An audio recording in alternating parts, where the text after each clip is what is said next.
Welcome to Building Better Communities with Bob Hart, the podcast that dives into the stories of the leaders in commercial real estate and beyond as they talk about their careers, the market, and what it takes to build better communities. On today's episode, Sharon Wilson Géno, the president of the National Multifamily Housing Council, joins Bob on the podcast. Now for your host, Bob Hart. Good evening.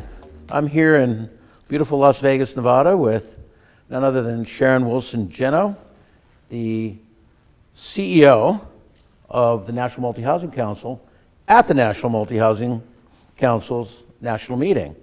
And I think this is our second time in Vegas, right?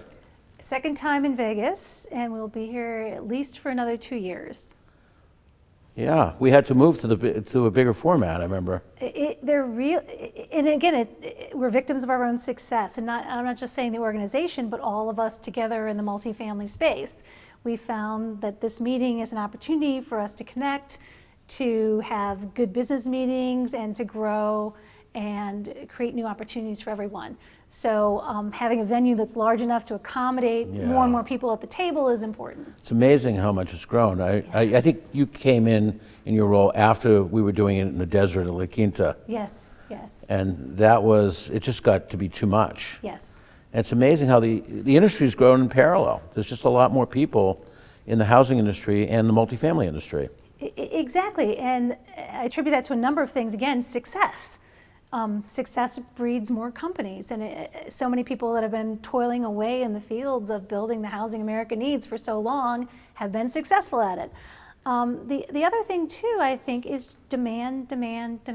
We are in a situation where there is a housing shortage in this country, and it's not news. It has been building for decades, and we are finally in a situation where it is acute. It has become a political issue. And so doing more deals and bringing more capital into this space is critical, not just to growing people's businesses, but to creating the country we all want to live in. Exactly. And, we heard the phrase coined a number of years ago that the United States is starting to become more of a renter nation. Mm-hmm. We've seen a big pivot since the GFC from owning homes to renting homes and apartments. I think it's now, what would you say, about 36% rentership? Give or take, yeah. And that's down from a high, I believe, of almost 70% home ownership at the height. Close. Yeah. And I think the span of rentership is longer. People live longer. They go from student housing to living in apartments, then they own houses, and then they go back to living in some kind of congregate multi-housing over a long period of time. So you just need more of it, right? You need more of it. And we're also sort of at this interesting snapshot in time as well. And, frankly, there is nothing wrong with living in rental housing for your entire life. It's a different choice. And many Americans are making that choice not because there's so much pressure on the homeownership side, which of course there is, but also because we have opportunities now for remote work, and people can live in different parts of the country and frankly different parts of the world pretty easily if they're in rental housing. We have a rental housing system which used to be very driven by smaller operators. It's now creating many new choices now that we have more institutional capital involved. So there's different choices that people can make. The other thing that I think is driving the train that maybe we haven't thought a lot about is the population growth in the United States. Exactly. You mentioned it a little bit. Where is that population growth? It's sort of like dumbbells. It's at the senior end of the baby boom population aging, many of whom have the opportunity to leave a single family home and maybe for other reasons to move into rental housing. But you also have this bubble of millennials coming out of that student phase. And while some of them do express frustration about not being able to get into the home ownership market, when you talk to them and you ask them what that looks like to them, it's certainly 4 freestanding walls and a patch of grass and an opportunity for their dog to have a yard. But it's when you talk to them, they do not want surprises. They don't want to be responsible when the water heater blows up or when there's a hole in the roof, and they don't want to be responsible for mowing the lawn. So it's both, we have created a product type that now with institutional capital is a very superior and high quality living arrangement that people are selecting that.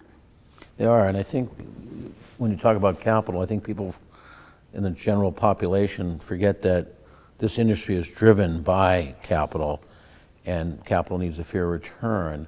But 30, 40 years ago, multifamily was not considered institutional. Right. It was more office and retail and hotels. And now it's become one of the most desired asset classes to invest in. Exactly. And as I like to say, it's sticky when it comes to producing cash flow for investors and maintaining a steady return over a long period of time. Right. So we've got to preserve that. And it's demand, as far as the eye can see, demand. So let me shift a little bit toward your early background and how it has informed what you're doing today. I know you began your career in the early 90s, I believe, after coming out of law school. You grew up in the Midwest, in St. Louis, and you came to Washington, D.C. via Georgetown, and you became a practicing lawyer.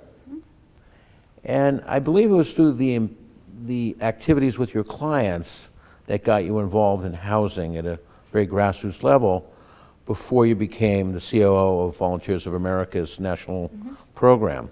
Talk about that a little bit and how that has influenced your journey from the practice of law to public policy to advocating for affordable housing to where you're at today. Sure. I came out of law school thinking I would have a long career as a practicing lawyer, and I was sharing with you earlier, I started practicing law at a law firm, and I really didn't like it, and started looking for opportunities to do something at the law firm that I thought was valuable and really piqued my interest, and I had an opportunity to work on some pro bono work for the local Habitat for Humanity chapter. So it was pro bono, really? It was pro bono. And the more I started doing that, the more I was spending more time on my pro bono clients than I was on my paying clients, and realized I needed to make a change. So good thing the law firm was supporting that. The law firm was supporting that to a point, right? So I decided to leave, and I went back and got a graduate degree in urban policy and real estate, and then started working in primarily affordable housing while I was in St. Louis. Wanted to move back to Washington. So you moved back to St. Louis? I moved back to St. Louis for about 5 years, went to graduate school there, and then worked in primarily affordable housing deals. So you went to graduate school after law school? After law school, right. Okay. Right, when I was in St. Louis, at St. Louis University. And then I wanted to come back to Washington, and was convinced I was not going to practice law. I didn't want to do any of that. And lo and behold, ended up at a law firm where I was billing my time at tenths of an hour, but it was all focused on affordable housing and community development work. And it was a small firm, but a lot of the work that I did was really advocating on behalf of affordable housing programs before Congress, before HUD, and the other federal agencies. Representing organizations in the St. Louis area? No, representing nationally public housing authorities, trade associations involved in the affordable housing space, et cetera. And really just loved that, and had the opportunity to work on specific transactions in cities and communities across the country. So I learned a lot about that practice at the same time I was doing the advocacy work. So obviously that was much more interesting to you than, say, corporate law. Yes. And was it kind of the multifaceted, multidimensional nature of it, or was it the public policy nature of it? Because many people suffer through jobs their whole lives that maybe they're not as excited about as they should be, but something else lights their passion. You've made that your career now. So how did that, I see how it evolved, but how did it become a full-time career? Well, to your point, it married a lot of things I was interested in, public policy, building communities, but I think the primary thing, two things. One, purpose. I can think of nothing better to do with one's work life than be able to contribute to building someone else's life, and in this case, helping create homes and putting roofs over people's heads. I mean, that to me was really important. The other aspect of that I think is so wonderful about real estate generally, but specifically multifamily, is you can see it. It's tangible, isn't it? You can see it. And I'm fortunate enough that I live right around the corner from about 6 different projects I worked on for more than a decade. Where you are today in D.C. Where I am in DC, and I walk through them all the time. That must be pretty gratifying. It's terrific. And when my children were little, I used to say, "Oh, that's Mommy's project," and they thought I was down there with a hammer. But now I think they get it. Yeah. You help facilitate the hammering. I facilitated the hammering. A little hard to explain to a 5-year-old, but. So after a number of years in these advocacy roles and so forth, how did it lead to your assignment at Volunteers of America? Sure. So I practiced law in Washington for another 18 years. I was a partner in a law firm for 18 years. Loved the work, very diverse, because I was working all across the country with a variety of clients, and I was blessed to have a number of clients that really let me be their business partner, and allowed me to help them with their politics, in addition to giving them legal advice, in addition to giving them business advice. And those were the things I really enjoyed. And working in a law firm environment is tough, and billing your time is tough. It's a grind. But as I started to get a little frustrated by that, my children were going to high school, and I wanted to find an opportunity to spend a little more time with them. I kept thinking, what were the things I really liked about the practice of law that I had? And it was being in the mix with a client, like being their true partner and being able to help move their mission forward. So the opportunity to go to Volunteers of America really put me back in that role, where I could be a business partner. Still, I initially came in as their lawyer, and then eventually moved to the business side. You were chief counsel there? I was their counsel there for the first 2 years. Talk about Volunteers of America as an organization, because many viewers might not be familiar with it. I am familiar with it, but let's talk about it a little bit more holistically. And honestly, I wasn't familiar with it, frankly. Yeah. I knew that they had a housing portfolio, but I didn't know much about their housing portfolio. It's a national 125-year organization. It was a spin-off of the late 1800s of the Salvation Army, believe it or not. But they had posts in a variety of different locations across the country, and the motto was, do what's needed at hand. So they were doing different things in various locations. Where do the volunteers themselves come from? Well, the irony is it's a little bit of a misnomer.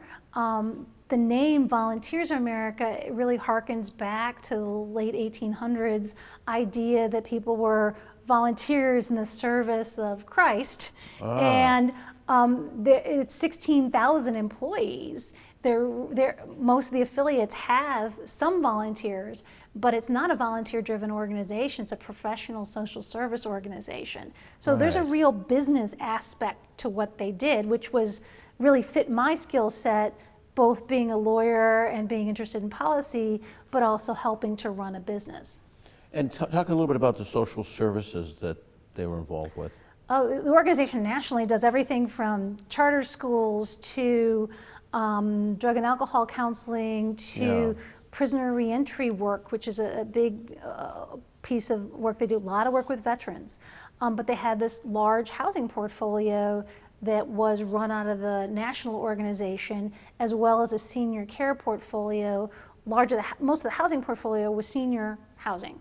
So the work that I did there was running both. So I ran both, everything from skilled nursing to assisted living to adult day programs, in addition to running the affordable housing programs, which was a tremendous learning experience, and then COVID hit. So I was running nursing homes and senior living, both on the independent side as well as on that skilled side during COVID, and it was an incredible journey. So you've really been an owner-operator. The way I know Volunteers of America is I'm involved with an organization for the last 20 years now called Chrysalis, which helps aid homeless people that are re-entering the workforce. It's a job training organization. And we had several Volunteers of America, I guess they were either interns, assigned to Chrysalis.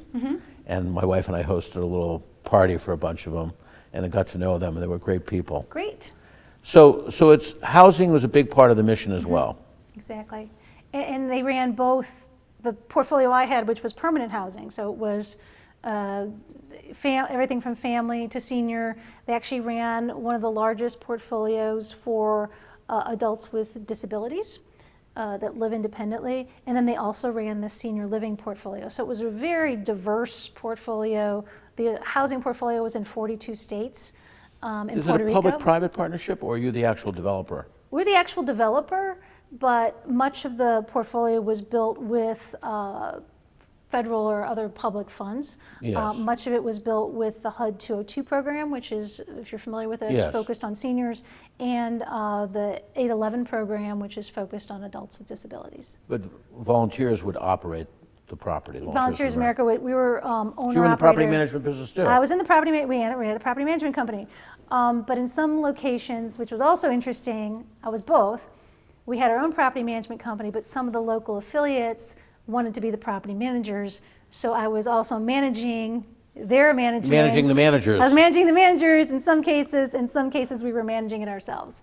So it was a very interesting, a little bit of everything. So you're really a perfect background. And is it 4 years now? How many years has it been since you got the call? October of 2022. So Okay. 2 years or so. Seems longer. It feels like longer, but in a good way. Yeah. In a good way. I mean, Doug ran the organization for, I think, a couple of decades, as I recall. 21 years. Yeah. Yeah. So you stepped in. What was that like, and what made you even consider it, given the level of responsibilities you had and the things you were doing at Volunteers? Yeah, I was not looking for a job at all, and I'd gotten a call from a headhunter about whether I was interested in this, and I didn't return those calls for the first couple of them. I can't picture you not returning calls, I was Sharon. kind of like, I was kind of thinking about it, and the headhunter asked me. We had a couple conversations, and then finally she said, "Look, the officers are coming in. I'm trying to put some candidates in front of them. Doug has run the organization for so long, they need to understand better who's out there and what they're looking for. She said, you're kind of a different candidate, would you mind coming in? And I said, sure. So I had this just off the cuff, really great conversation with Lori Baker and Ken Valek one very cold February morning. And then I was like, I get this. And then we just started talking. Well, Lori, I know Lori at Camden. She's a great advocate. Yes, yes. Well, I'm glad Lori had that conversation with you. It was great. Let's pivot back to housing policy. We've seen a lot of discussion at the federal level on both sides of the aisle. We saw it in the Kamala Harris campaign, where she talked about building, I think it was almost 4 million housing units over a period of time. We talked about national rent control, all centered around housing production, but affordability. And I think it's been the number one or two issue in a lot of discussions over the last couple of years. So what do you think we can expect to see on the issue of housing policies, if you will, out of the Trump administration? I haven't really heard much yet. I don't know if you've had, it's early in the game, obviously, but where's this issue going? Well, keep in mind that this conversation is now happening in a much broader context across the federal government of we need less government. Yes. So, federal hiring is now at a pause. Federal employees have been told that they need to return physically to their work locations. So I think and federal agencies have also been told no regulations for now. So no new regulations. Exactly. So we're kind of in this pause area, and it'll be interesting to see how that plays out specifically at an agency like HUD. But keep in mind, there are so many other agencies that touch housing. Obviously, the Federal Housing Finance Agency, but also the Department of Treasury, EPA. We've just had a big victory at the Federal Communications Commission around bulk billing. So there are a number of different federal agencies. So it's hard to know how that's going to play out in this pause that we're in right now. Okay. So you think there's going to be some time that needs to pass for a little while before we start to see new housing policy out of the federal government? It's going to be just a minute, I think. And then also keep in mind, we're doing all of this conversation and putting some of these federal agencies on pause. At the same time, Congress is considering a new tax bill. And so 2025, at the end of 2025, the entire current tax system, with a handful of exceptions, expires. So Congress is charged with passing a new tax bill. Much of what happens at the end of that tax bill has a lot to do with what government spending is going to look like, how we approach the national debt, which is ever increasing, monetary and fiscal policy. So we're having this conversation about, should we make more investments or should there be more money for housing? At the same time, there's a bigger conversation going on here about just the tax system generally. You also have a responsibility at the state and local level to create housing. And what we've seen is a resistance in a lot of, call it smaller communities and smaller cities, to comply with their needs for more affordable and more housing in general. And we've seen states try to not necessarily litigate, but to do things policy-wise to make that happen, but I don't think it's had that much of an effect yet. So the federal government can only do so much. We've got to do more at the local level to either relax density so we can have more cost-effective housing, if you will. What are the NMHC's thoughts about local and state level policies that will drive more housing? Well, I mean, the good news is there is, coming out of the election cycle, and keep in mind, there were state and local elections in addition to the federal one that we were all focused on. Yes. Coming out of a lot of these elections, housing was number 1, 2, or 3, even at these state and local elections. So those legislative sessions have just kicked off in the last couple weeks, and we're already seeing, depending on the state, sort of a division.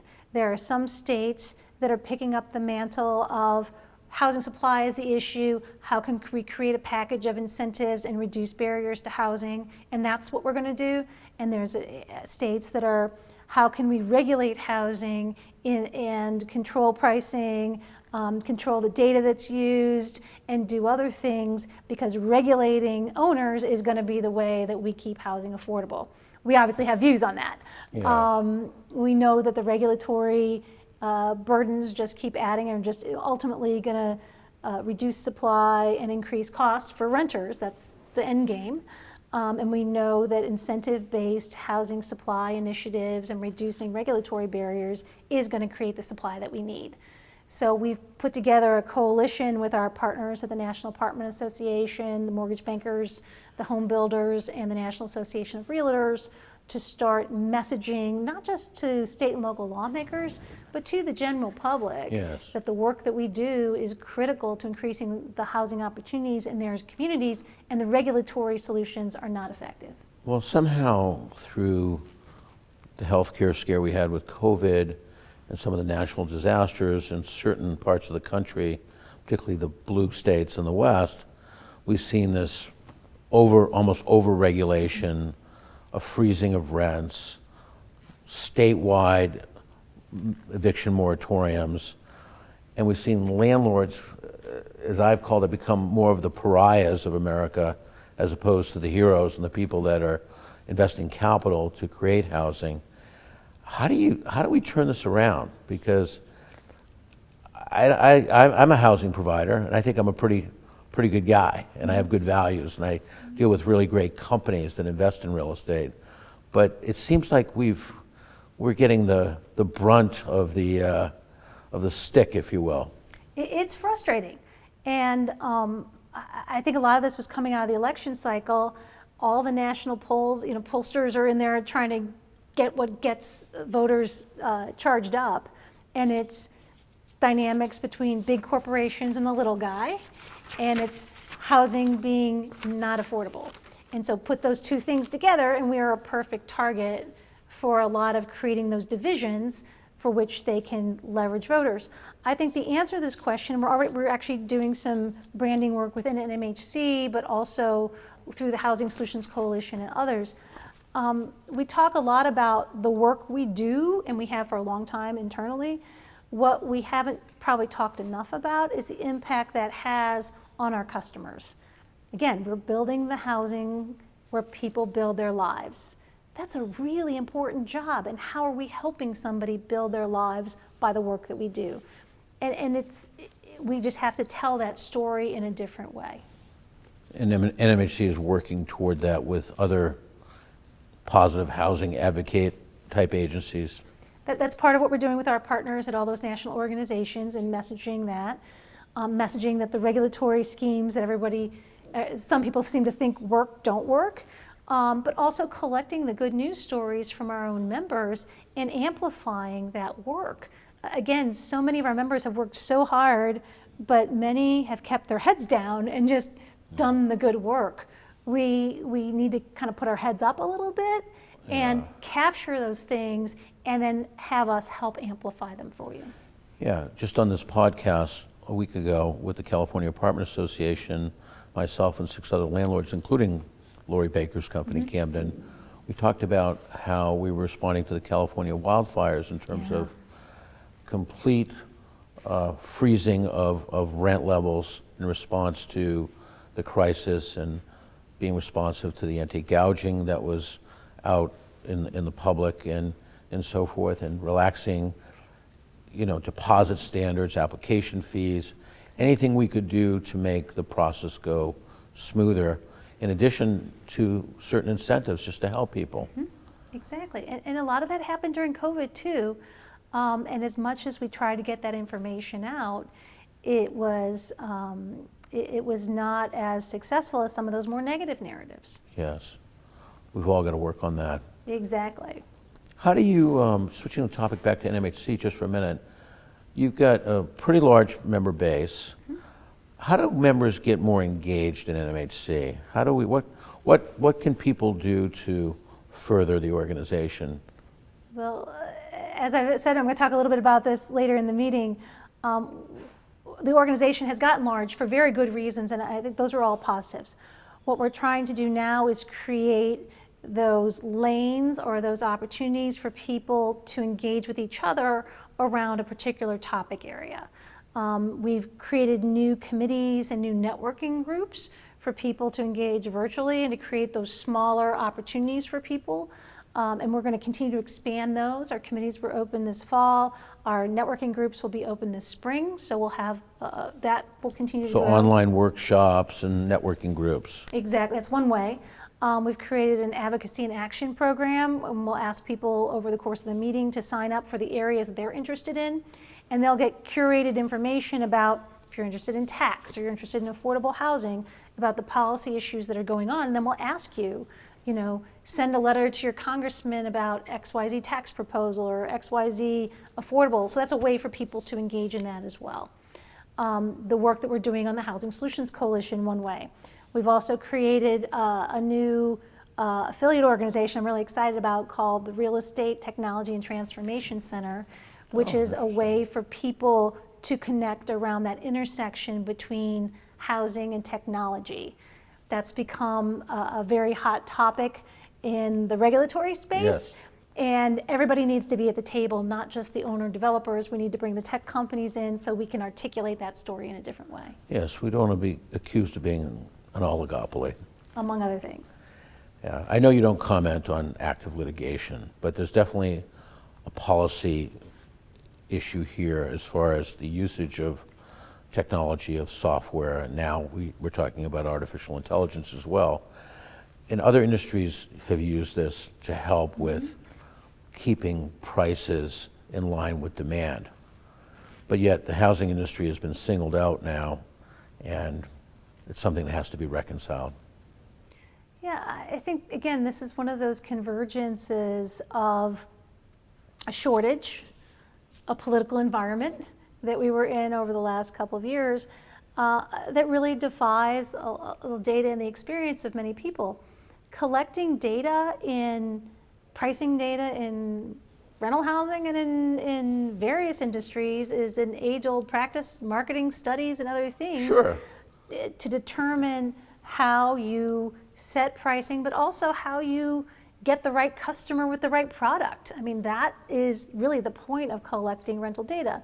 The federal government has collected rental data for decades in the Section 8 voucher program, which distributes $32 billion a year. What do? They go out and they collect rental data, they bring it all together, and they set a price effectively in different communities across the country. And they're targeting based on where that demand is. Exactly right. I mean, a lot of the owners that use algorithmic pricing may use it to also lower rents or level rents to respond to oversupply. It's information. Data is data. I think, again, the subject matter of the lawsuits, which, I'm not in a position to comment on, is frankly how that data is used. Exactly. Let's pivot to a topic that's near and dear to my heart is we're always borrowing money as property owners to buy more property, to develop. We have, one of the things I think that distinguishes the United States housing system are the two federal agencies we have and HUD. Right. We've talked in the past, after the great financial crisis, about privatizing them. They've become profitable for the government since then. And that conversation left the table for a while. What do you think's going to be happening as we move into the Trump administration and that conversation again? And let's talk a little bit about the effectiveness of those organizations for the industry. Oh, Bob, TSA does not let you bring a crystal ball on the airplane, so I don't have my crystal ball today. Oh, you don't? So I can't tell you what... Because it has water in it. Probably, so I can't tell you exactly what's going to happen. But certainly, this issue has been elevated again. We went through all this debate in 2010, 2011. So there's a lot of conversation, in part because you have a new administration that is trying to lower the oversight of government. But secondly, because housing is such an important issue. So all those things are together. When you talk to the chairs of the relevant committees now, it is not necessarily their hottest topic. And what they will tell you is, particularly in the House, where any legislative change would start, they'll tell you that that has to come from the administration. And because it's really an agreement between FHFA, the overseer of the GSEs, and the Treasury Which Department. I believe Bill Pulte is the Exactly, is expected the new nominee. Exactly. And he comes from the home building industry. So it'll be interesting to see, and the administration has a whole lot of other priorities as well. So it'll be interesting to see how this particular issue hits on their agenda. At NMHC, I don't think our situation has changed too much from where it was in 2010. It was really the single family side of the business that got everybody into conservatorship. Yes. If there's a reason to take it out of conservatorship, it will be led by the single family side of the business. But we want to be sure that the multifamily side stays steady Eddie, and that we stay on course and we don't do anything that's going to upset what is now 40% of the market. Hey, in 10 years, at least we convinced Congress that there was a difference between multi and single on the lending side. It takes time sometimes. I sat on a panel right after the GFC at the Milken Conference with a very renowned group of housing folks, including a senator. And literally during the warm-up, I was explaining to a staff member really what the difference was between the multi and the single side as far as default rates and everything else. But we kind of got dragged along. Exactly. But now they're profitable agencies, and I don't want to say they're rudderless, but it seems the incentives have kind of gone out of them under government sponsorship. Again, there are probably things you could do in conservatorship that would help multifamily, or you could do them outside. It really just depends on the approach that's taken. And again, that's largely going to be driven on single family. Exactly. So we have a new leader coming into HUD. I don't know if he's been approved yet. Yes. Scott Turner. What are your thoughts? I don't know him personally. People that have met him or worked with him during the prior Trump administration when he was at the Opportunity Zone office, have positive feelings about him. He did work for a multifamily developer. I can't say that that has been the truth about prior HUD secretaries and all, Yeah, they come from all different fields, they come don't they? from all different fields. So it will be nice to have somebody who at least has pegs to hang it on. I think the question, getting back to the earlier comment, is how any of these agencies are able to function in whatever the new structure is for federal agency work, and we don't know what that is yet. You mean the new efficient format? The new efficient format, but also how, and different administrations do different things. Some administrations appoint strong leaders in various agencies who have a lot of subject matter history and experience, and they give them a lot of latitude. Other administrations select people for different reasons, and that they control a lot of that out of the White House. So it'll just depend on what this administration's strategy is. And hopefully whatever he puts forth will be supported. We'll see. I'd also be interested to see what policies or aids for local governments are pushed through to help reduce homelessness. Mm-hmm. It's been a very big issue in a lot of major cities, Yes. particularly Los Angeles, and I think DC has its share, New York has its share, and most of that burden has been shouldered, I believe, by local government. There's been some federal grants, but it's a lot of local government, state government doing that. Yeah, I think there's finally recognition, and it's been hard. This is one of those things that's also been hard to get people to understand that, at its heart and soul, homelessness is a housing problem. And it all roads lead back to building the kind of housing that we need in this country to put roofs over people's heads. And it's different kinds of housing and services integrated into that housing that is part of the solution, but it's not all the solution.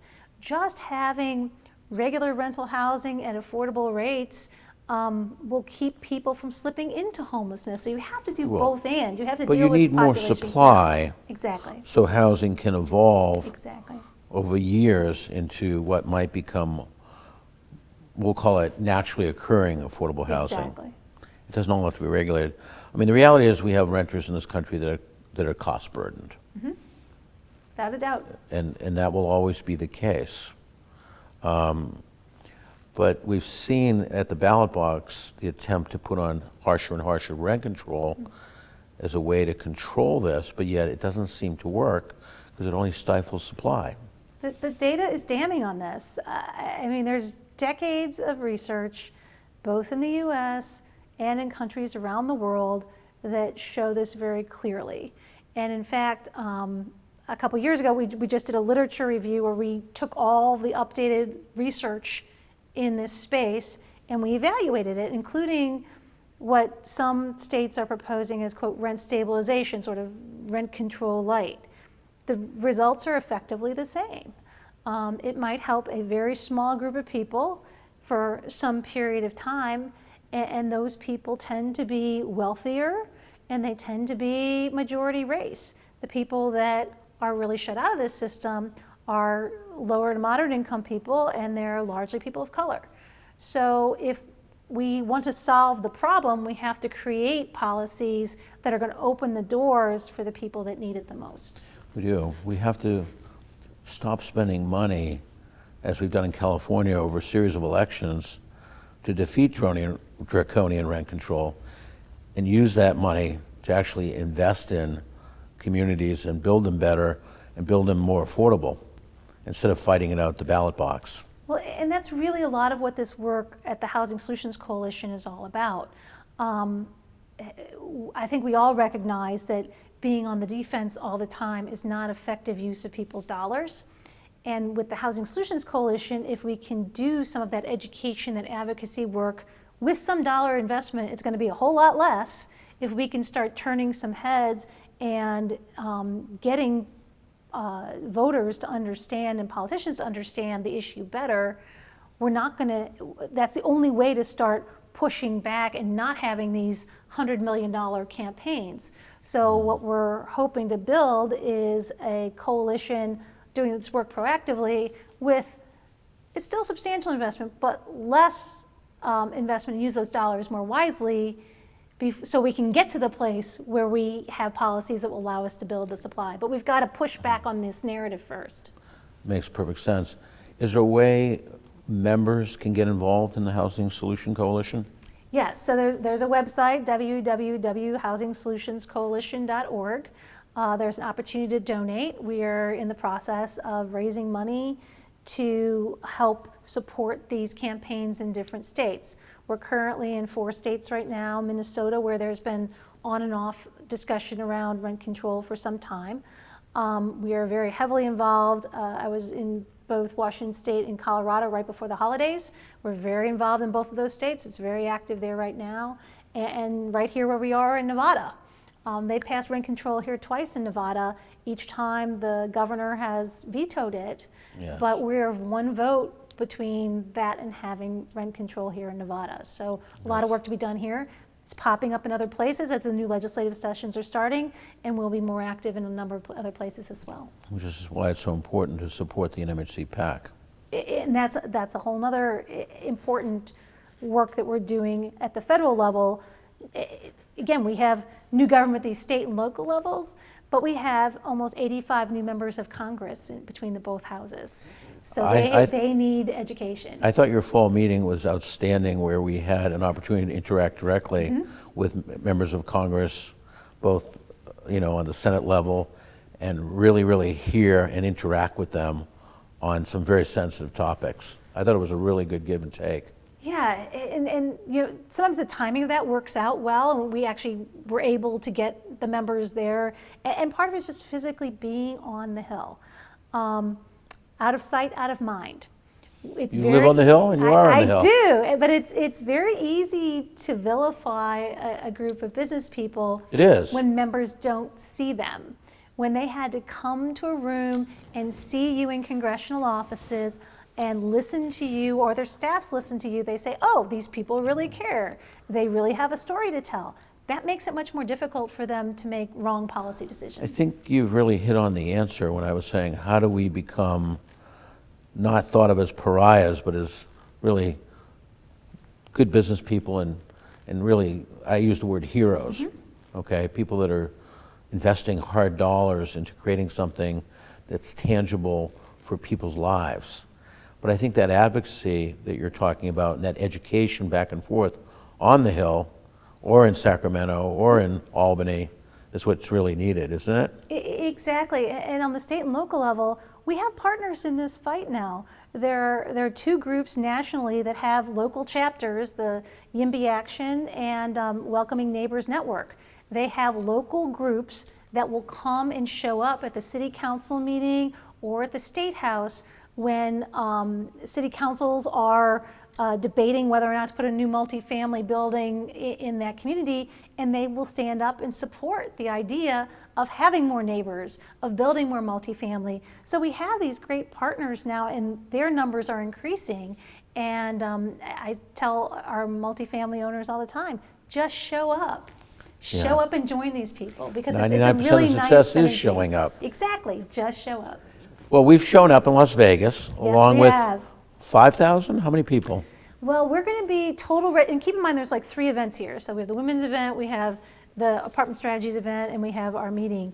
All in, we're going to be somewhere between 8,000 and 9,000. Amazing. This must be one of the most widely attended NMHCs ever, isn't it? It's going to parallel about what we did last year. And Amazing. That was our biggest one. Sharon Wilson Géno, thank you for coming on. Thank you. The Building Better Communities podcast. And I know you're building a better community every day by everything you've said to me today. Well, thank you for being here. Thank you. I appreciate it.